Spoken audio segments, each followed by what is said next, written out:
નમસ્કાર વિદ્યાર્થી મિત્રો, લેક્ચર પાર્ટ 7 તો એમાં આપણે એક અને અનેક તથા વ્યાપ્ત અને અવ્યાપ્ત વિધેયોના એક્ઝામ્પલ જોઈ ગયા. હવેથી આગળ વધીએ. સ્વાધ્યાય 1.2 એનો એક્ઝામ્પલ નંબર 9 જો. ધારો કે f from n to n fn equal to n+1/2 કે જ્યાં n અયુગ્મ હોય અને ઇક્વલ ટુ n/2 જો n યુગ્મ હોય. Every n belongs to n દ્વારા વ્યાખ્યાયિત વિધેય એક છે કે નહીં તથા વ્યાપ્ત છે કે નહીં એ નિશ્ચિત કરો. તમારા જવાબનું સમર્થન કરો, એટલે કે એની સાબિતી આપો. હવે અહીંયા આપણે જોઈએ, સૌ પ્રથમ એનો પ્રકાર નક્કી કરીએ. અહીં f nથી nનું વિધેય પ્રદેશગણ એનમાં, તો એનમાં રહેલા તમામ પ્રાકૃતિક સંખ્યાઓ, તો x બિલોંગ્સ ટુ n અથવા અહીંયા આપણને વિધેય માટે ચલ n લીધેલો છે, તો n belongs to n belongs to n implies nની શક્ય કિંમતો કઈ થાય, તો n ઇક્વલ ટુ 1 2 3 4 5 6 7 8 9 આવા કેટલાક ઘટકો માટે આપણે ગણતરી કરીએ. તો ઇમ્પ્લાઇઝ f ઓફ n. તો પ્રતિબિંબ મેળવીએ. પ્રદેશગણમાં રહેલા ઘટકો માટે પ્રતિબિંબ મેળવો. અહીંયા પ્રદેશગણના ભિન્ન ઘટકો આપણે પસંદ કરેલા. હવે આપણે જોઈએ n ઇક્વલ ટુ 1, તો 1 માટે કયું પ્રતિબિંબ મળે, પણ 1 અયુગ્મ ઘટક, તો એની કિંમત 1 લખીએ તો 1 + 1 2/2 2/2 એટલે કે 1 માટે fn ઇક્વલ ટુ 1 મળે. આવી આપણે મૌખિક ગણતરી કરી શકીએ. n ઇક્વલ ટુ 2 લઈએ તો 2 યુગ્મ, તો બીજા સૂત્રથી આપણને એનું મૂલ્ય મળે. તો વિધેયની કિંમત મેળવવા માટે આ બે વિકલ્પ છે. જો n યુગ્મ હોય તો n+1/2 એ સૂત્રનો ઉપયોગ કરો અયુગ્મ હોય ત્યારે, અને n યુગ્મ હોય તો n/2. એટલે કે આપણને અહીંયા વિકલ્પ આપેલા છે, એ બંને વિકલ્પમાં આપણે ગણતરી કરીશું. n અહીંયા 2 લઈએ ત્યારે એ યુગ્મ હોવાથી n/2 એ સૂત્રથી આપણને મૂલ્ય મળે. n/2 એટલે કે 2/2 એટલે કે 1, તો ફરી 1 મૂલ્ય મળે. n ઇક્વલ ટુ 3 લઈએ તો 3 અયુગ્મ છે, અને 3 અયુગ્મ છે તો 3 + 1 એટલે કે 4/2, તો ફરી તો 2 આપણને કિંમત મળી. n ઇક્વલ ટુ 4 લઈએ, 4 યુગ્મ 4/2 એટલે કે 2 માટે તો પ્રતિબિંબ 2 મળે. 5 લઈએ તો 5 + 1 6/2 એટલે કે 5 માટે 3 પ્રતિબિંબ મળે. 6 માટે તો 6 યુગ્મ છે માટે 6/2, તો ફરી 3 પ્રતિબિંબ મળે. 7 માટે 7 + 1 8/2, તો 4 પ્રતિબિંબ મળે. 8 માટે 8 યુગ્મ છે તો 8/2 એટલે કે 4. આ પ્રમાણે 9 માટે 9 + 1 10/2, તો 5. આટલી મૌખિક ગણતરી આપણે કરી શકીએ. હવે અહીંયા જોઈએ, આના આધારે પ્રકાર નક્કી કરીએ. વિધેયનો પ્રકાર, તો કયા પ્રકારનું વિધેય થાય એ નક્કી કરવા માટે આપણે અગાઉ જોઈ ગયા કે પ્રતિબિંબ તરીકે મળતા પ્રત્યેક ઘટક ભિન્ન થાય. તો અહીંયા જોઈ શકીએ છીએ પ્રત્યેક ઘટક ભિન્ન નથી. 1 એકથી વધુ વખત છે, 2 પણ એકથી વધુ વખત, 3 પણ એકથી વધુ વખત. એનો અર્થ એ માટે આપણે કહી શકીએ f એ અનૈકિક વિધેય.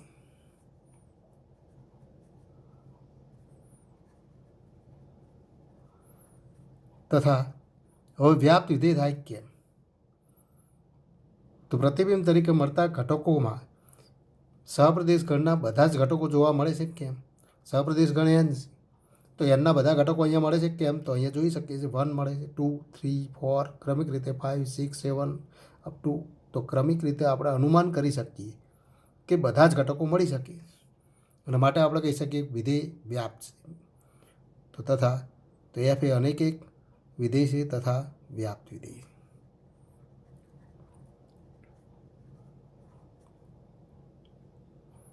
હવે એની સાબિતી આપણે આપીએ. તો આ આપણે વિધેયનો પ્રકાર નક્કી કરી દીધો. હવે એની સાબિતી માટે, તો અનૈકિક વિધેયની સાબિતી માટે બે ઘટકો આપણે મેળવવા પડે. બે ભિન્ન ઘટકો, પ્રદેશગણમાં બે ભિન્ન ઘટકો મેળવો. અહીંયા આપણને અસંખ્ય ઘટકો મળે છે કે જેના માટે પ્રતિબિંબ સમાન હોય. 1 પ્રતિબિંબ હોય એવા 1 અને 2, 2 પ્રતિબિંબ હોય એવા 3 અને 4. તો આમાંથી એક જોડ પસંદ કરી દો. તો 1 પ્રતિબિંબ માટે આપણે ગણતરી કરીએ કે 1 અને 2. તો x1 ઇક્વલ ટુ 1 લેતા, અથવા n1 ઇક્વલ ટુ 1 પણ લખી શકાય. x1 ઇક્વલ ટુ 1 અને x2 ઇક્વલ ટુ 2 લેતા. તો આ બે ઘટકો પસંદ કરીએ તો x1 x2 belongs to n તથા તો આ પ્રદેશગણના ઘટકો છે તથા x1 is not equal to x2. પરંતુ આપણે જાણીએ છીએ કે અહીંયા બંને માટે પ્રતિબિંબ કેવું થાય છે, પરંતુ fx1 ઇક્વલ ટુ fx2 અને ઇક્વલ ટુ 1 થાય. માટે f એ તો આ તો શેની વ્યાખ્યા છે, તો પ્રદેશગણમાં બે ભિન્ન ઘટકો મળે કે જેના માટે પ્રતિબિંબ સમાન થાય તો f એ એક વિધેય નથી અથવા અનૈકિક. તો f એ અનૈકિક વિધેય. હવે આ વિધેય વ્યાપ્ત વિધેય નથી. અહીંયા વ્યાપ્ત વિધેય છે. હવે આ વિધેય વ્યાપ્ત વિધેય છે તો એની સાબિતી આપો. એક નથી પણ વ્યાપ્ત તો આપણને આપેલું. તો વ્યાપ્ત વિધેય છે તો વ્યાપ્ત વિધેય માટે તો y બિલોંગ્સ ટુ n, સહપ્રદેશ ગણ n, એક nનો કોઈ પણ ઘટક છે. તો ધારો કે y એ nનો કોઈ પણ ઘટક છે અને y બિલોંગ્સ ટુ n માટે આપણે એવો ઘટક x બિલોંગ્સ ટુ n મેળવવો પડે.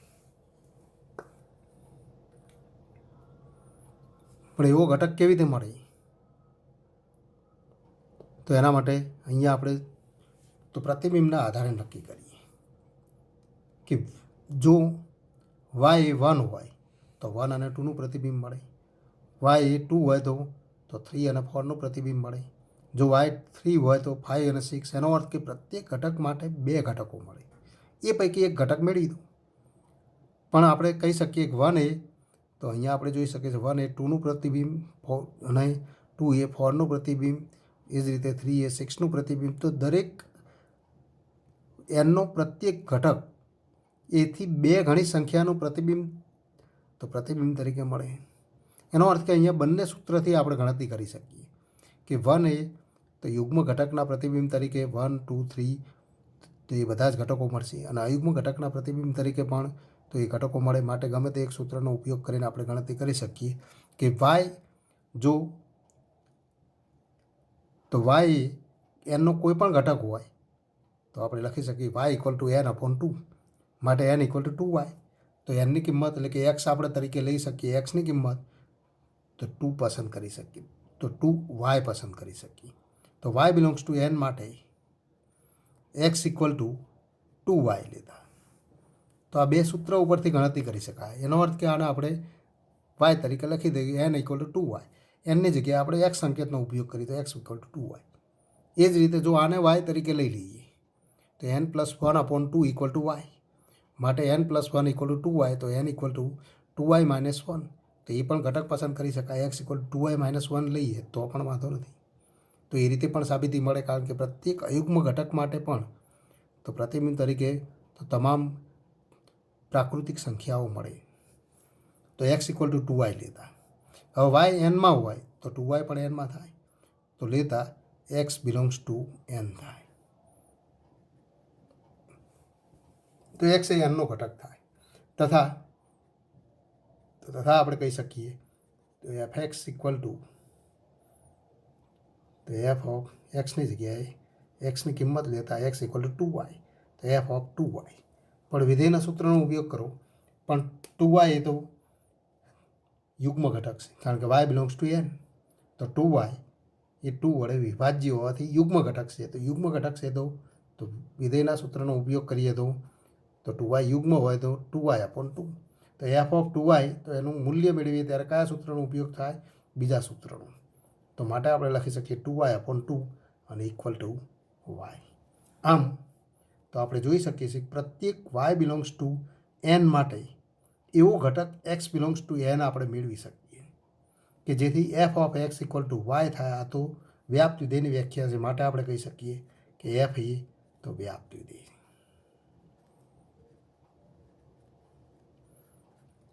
અહીં બે ભાગમાં આપણને સૂત્ર આપેલું હતું, માટે અહીંયા ગણતરીમાં ખાસ ધ્યાન રાખવું જરૂરી. હવે એથી આગળનો એક્ઝામ્પલ જોઈએ. Example number 11. f from R to R. fx equal to x raised to 4 દ્વારા વ્યાખ્યાયિત વિધેય.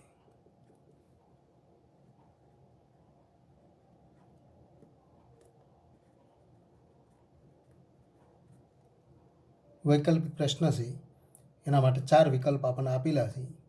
પહેલો વિકલ્પ છે f એક અને વ્યાપ્ત, બીજો વિકલ્પ છે અનેક એક અને વ્યાપ્ત, ત્રીજો વિકલ્પ સી f એક છે પરંતુ વ્યાપ્ત નથી, અને ચોથો વિકલ્પ f એક પણ નથી અને વ્યાપ્ત પણ નથી.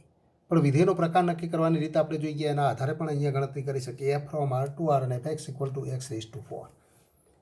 તો અહીંયા આપણે એના આધારે પ્રકાર જ નક્કી કરી દઈએ તો સીધો વિકલ્પ મળી જાય કે x belongs to R. તો અહીં x એ પ્રદેશ ગણમાં છે, એટલે કે x belongs to R. એનો અર્થ કે x તરીકે તો જુદી જુદી કિંમતો પસંદ કરી શકીએ. -2, -1, -0.51 લઈ શકાય, અથવા -1/2, 0, 1/2, 1, 2 આ પ્રમાણે ઘટકો લઈએ અને એના માટે fx મેળવીએ. fx ઇક્વલ ટુ એક્સની 4 ઘાત, તો -2ની 4 ઘાત, તો 2 raised to 4 એટલે કે 16.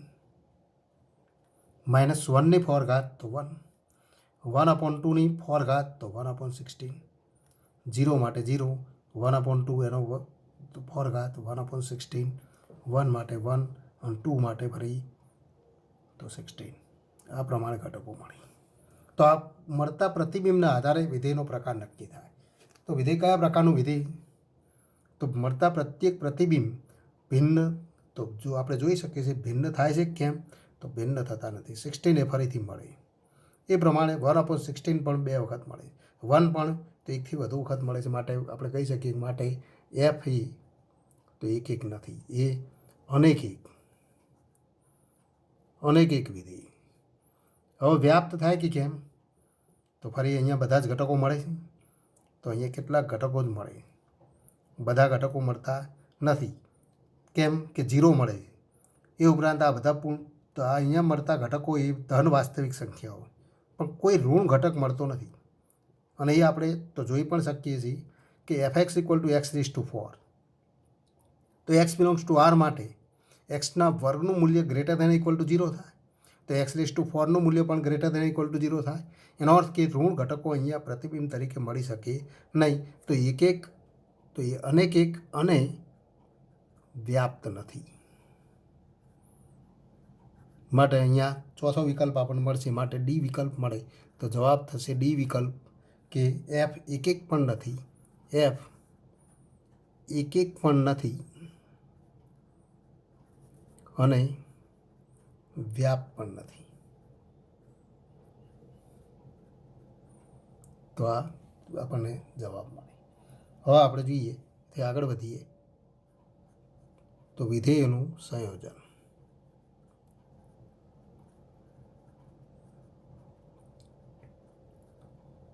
હવે આગળના ટોપિકમાં આપણે વિધેયોનું સંયોજન અને વ્યસ્ત સંપન્ન વિધેય એનો અભ્યાસ કરીશું.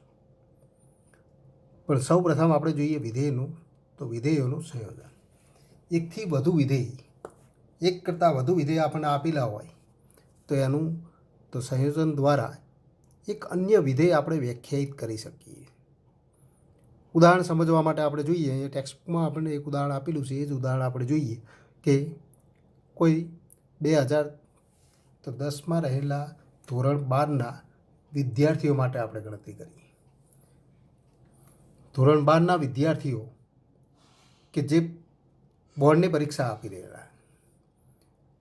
હવે આ ધોરણ 12ના વિદ્યાર્થીઓને બોર્ડ દ્વારા પરીક્ષાર્થી નંબર મળે. તો પ્રત્યેક વિદ્યાર્થીને એક અનન્ય પરીક્ષાર્થીનો નંબર સાંકળવામાં આવે તો અહીંયા એક વિધેય આપણને મળે, જેને આપણે f વડે દર્શાવીએ. અહીંયા આપણે જોઈએ કે તો ગણ એ આપણે લઈએ, ગણ એ કે જેમાં ધોરણ 12માં 2010માં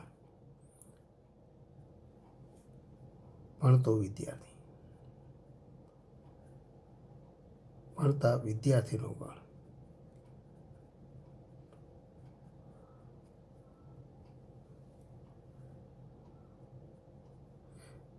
ધોરણ 12માં 2010માં અભ્યાસ કરતો અથવા ભણતા વિદ્યાર્થીનો ગણ.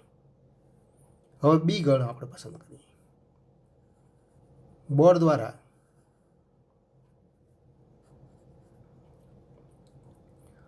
ધોરણ 12માં રહેલા વિદ્યાર્થીનું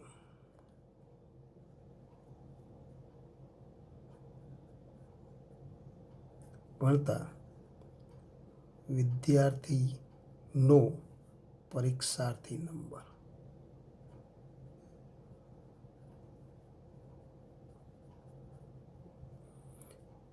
પ્રત્યેક ધોરણ 12માં 2010માં રહેલા પ્રત્યેક વિદ્યાર્થીને અનન્ય પરીક્ષાર્થીનો ક્રમ આપી શકાય છે. માટે તો એને વિધેય એફ કહીએ. તો એફ એ એથી બીનું વિધેય થાય. આ જ રીતે પરીક્ષામાં પણ ધોરણ 12માં પરીક્ષાર્થી નંબર હોય તો એ પરીક્ષાર્થી નંબરને ફરી આપણે તો બારકોડ નંબર સાથે સાંકળીએ. પરીક્ષા નંબર તો નંબરની ગુપ્તતા માટે તો બારકોડ નંબર વિદ્યાર્થીનો બારકોડ નંબર કે જે સાંકેતિક નંબર. તો આપણે જોઈએ છીએ કે પરીક્ષા ધોરણ 12માં ભણતા વિદ્યાર્થીની તો પરીક્ષા નંબરને તો ઢાંકી દેવામાં આવે અને એને બારકોડ નંબર જ માત્ર દેખાય એ રીતે એની પુરવણી તો રાખવામાં આવે કે જેથી એનો પરીક્ષાર્થી નંબર એ ગુપ્ત રહે. અને આ માટે તો બારકોડ નંબર તો પ્રત્યેક તો ધોરણ 12માં ભણતા પ્રત્યેક પરીક્ષાર્થી નંબરની સાથે એક અનન્ય બારકોડ નંબર સાંકળવામાં આવે છે. એક સાંકેતિક નંબર સાંકળવામાં આવે છે જેને આપણે તો એક બીજું વિધેય કહીએ. અને આ વિદ્યાર્થીઓના તમામ બારકોડ નંબરનો ગણ એને આપણે સી વડે દર્શાવીએ. તમામ પરીક્ષાર્થી નંબર એ ગણ બી હતો. તો ફરી તો નવું એક બીજું વિધેય વ્યાખ્યાયિત થાય. જી એ બીથી સીનું વિધેય થાય. આમ આપણે કહી શકીએ આમ એફ એ એથી બીનું વિધેય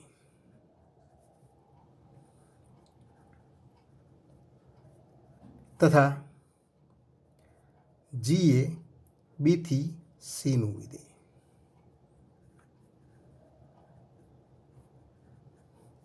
હવે આપણે જોઈએ કે આ બે વિધેયની મદદથી એક અન્ય વિધેય આપણે વ્યાખ્યાયિત કરી શકીએ કે ધોરણ 12માં 2010માં ભણતા વિદ્યાર્થીઓના ગણમાંથી કોઈ એક વિદ્યાર્થી પસંદ કરીએ તો એનો પરીક્ષાર્થી નંબર મળે અને એનો અનન્ય બારકોડ નંબર એની સાથે સંકળાયેલો છે. માટે આ બે વિધેયની મદદથી એક અન્ય વિધેય આપણે વ્યાખ્યાયિત કરી શકીએ કે આ ગણનો કોઈ પણ વિદ્યાર્થી લઈએ તો એની સાથે એક અનન્ય બારકોડ નંબર સાંકળી શકાય.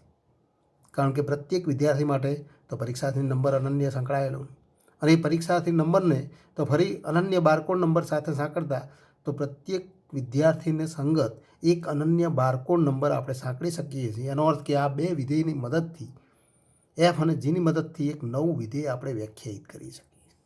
એથી સીનું વિધેય મળે. એફ અને જીની મદદથી એથી સીનું વિધેય મળે અને આ વિધેયને બે વિધેયનું સંયોજિત વિધેય તરીકે ઓળખવામાં આવે અને એ વિધેયને એફ અને જીના સંયોજિત વિધેયને GOF સંકેત વડે દર્શાવાય. તો આ વિધેય તો અહીંયા આપણે બે વિધેય જોઈ ગયા. એફ એથી બીનું વિધેય તથા જી બીથી સીનું વિધેય છે. અને આ બે વિધેયની મદદથી તો એક અનન્ય સંયોજિત વિધેય આપણે વ્યાખ્યાયિત કરી શકીએ. તો વિધેય એફ અને જીના સંયોજનને GOF સંકેત વડે દર્શાવાય.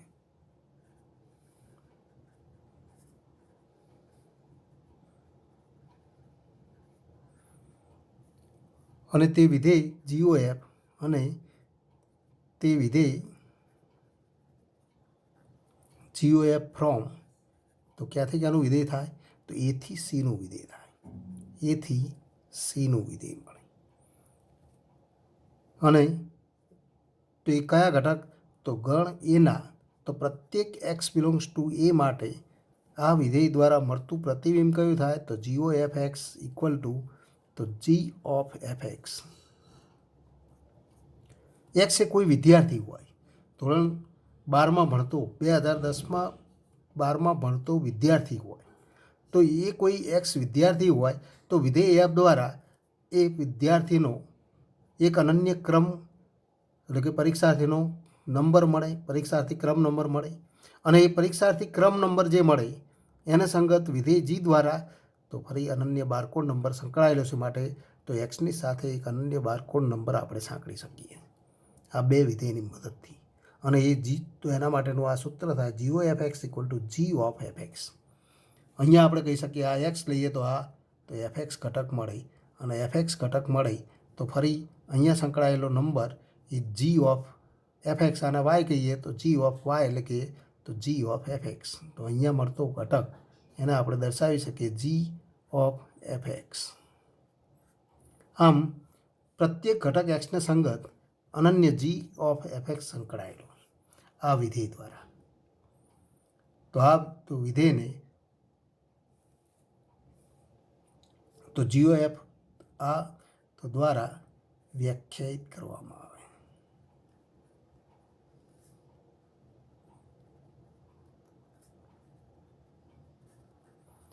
જેને આપણે બે વિધેયનું સંયોજિત વિધેય કહીશું. તો વિધેયનું સંયોજન આ રીતે આપણને મળે. પણ અહીં આપણે એવા વિધેયો પસંદ કરેલા કે એથી બીનું વિધેય, અને પ્રથમ વિધેય એફ એ એથી બીનું વિધેય, પ્રથમ વિધેય એફ એથી બીનું વિધેય અને બીજું વિધેય જી ફ્રોમ બી ટુ સી. પ્રથમ વિધેયનો સહપ્રદેશ ગણ એ બીજા વિધેયનો તો પ્રદેશ ગણ. અહીંયા પ્રથમ વિધેયનો સહપ્રદેશ ગણ એ બીજા વિધેયનો પ્રદેશ ગણ. એવા બે વિધેયો માટે સીધું આપણને સંયોજિત વિધેય મળે. એટલે કે એફ તો આમ આપણે કહી શકીએ જો એફ એથી બીનું વિધેય અને જી બીથી સીનું વિધેય હોય તો જીઓ એફ એ એફના પ્રદેશ ગણથી જીના સહપ્રદેશ ગણ સી પરનું તો સી પર વ્યાખ્યાયિત વિધેય થાય. પણ આવું જો વિધેય માટે એના પ્રદેશ ગણ સહપ્રદેશ ગણ આવા સ્વરૂપમાં ન હોય, એનો અર્થ કે જો આપણને આવું આપેલું હોય કે એફ એથી બીનું વિધેય અને જી સીથી ડીનું વિધેય, એનો અર્થ કે પ્રથમ વિધેય એફ માટે એનો પ્રદેશ ગણ એ અને સહપ્રદેશ ગણ બી, અને જી માટે એનો પ્રદેશ ગણ સી અને સહપ્રદેશ ગણ ડી. અહીંયા બી અને ડી સી વચ્ચે કયો સંબંધ એ આપણે જાણતા નથી. બી અને સી કયા પ્રકારના ગણ, પણ આ બે આવા પ્રકારના બે વિધેય માટે એનું સંયોજન મળે કે કેમ? તો ક્યારેક મળે પણ ખરું, ક્યારેક ન પણ મળે. અહીંયા આપણે ઉદાહરણ જોઈએ કે અર્થ આપણે સમજીએ કે બે વિધેય એફ અને જી જો આ પ્રકારના હોય, આ તો વિધેય એફ માટે એનો પ્રદેશ ગણ એ આપણે દર્શાવીએ, આ પ્રદેશ ગણ એ, એનો સહપ્રદેશ ગણ બી અહીંયા આપણે લઈએ,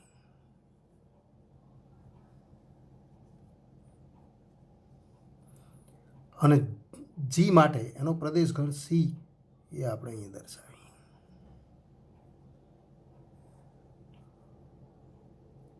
અને આ ડી લઈએ.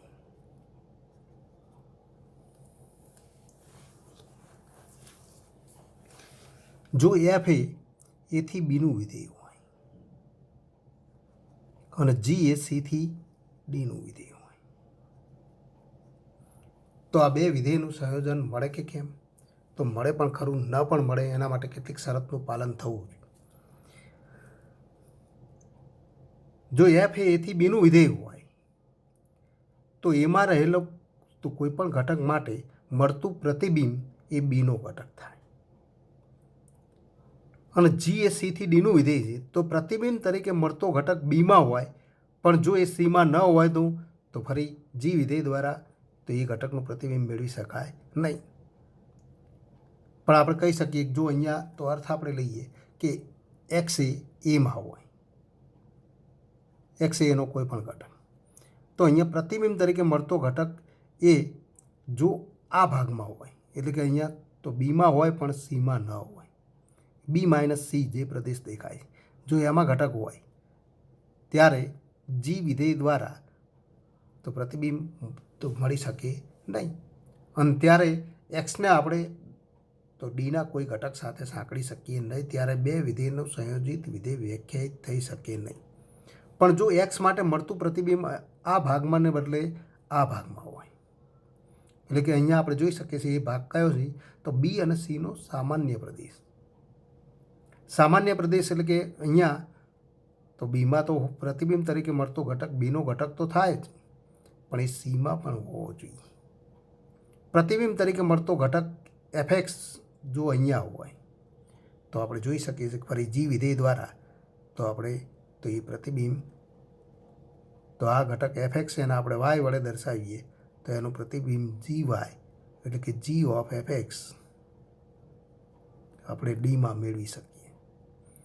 માટે તો આ એના ઘટકને ડીના અનન્ય ઘટક સાથે સાંકળી શકાય, તો એના ઘટક એક્સને આપણે ડીના અનન્ય ઘટક સાથે સાંકળી શકીએ, પણ એના માટે શરત કઈ થાય તો એના માટે શરત આ થશે કે એફ એ જો એથી બીનું વિધેય હોય અને એમાં રહેલા પ્રત્યેક ઘટક માટે મળતા પ્રતિબિંબ એ આ ભાગમાં ન હોય પણ આ ભાગમાં હોય, અહીંયા ગમે ત્યાં હોય, અહીંયા હોય તેનો અર્થ કે તો પ્રતિબિંબ તરીકે મળતો ગણ એફએક્સનો ગણ એ આવા સ્વરૂપમાં હોવો જોઈએ. એફએક્સ તરીકે મળતા તો એફએક્સ તરીકે મળતો ગણ એ બધા અહીંયા ઘટકો હોય એટલે કે એમાં રહેલા પ્રત્યેક ઘટક માટે મળતા પ્રતિબિંબ એનો ગણ આરએફ એ બીનો તો ઉપગણ થાય જ પણ એ સીમાં પણ હોવો જોઈએ. અને આરએફ વિધેયનો તો એફનો વિસ્તાર ગણ આરએફ જો સીમાં હોય તો વિસ્તાર ગણના પ્રત્યેક ઘટક માટે તો પ્રતિબિંબ મેળવી શકાય, અને માટે તો એના પ્રત્યેક ઘટક એક્સ માટે એફએક્સ એ તો આરએફ વિધેયના વિસ્તાર ગણનો ઘટક હોવાથી અને આરએફ સબસેટ ઓફ સી હોય ત્યારે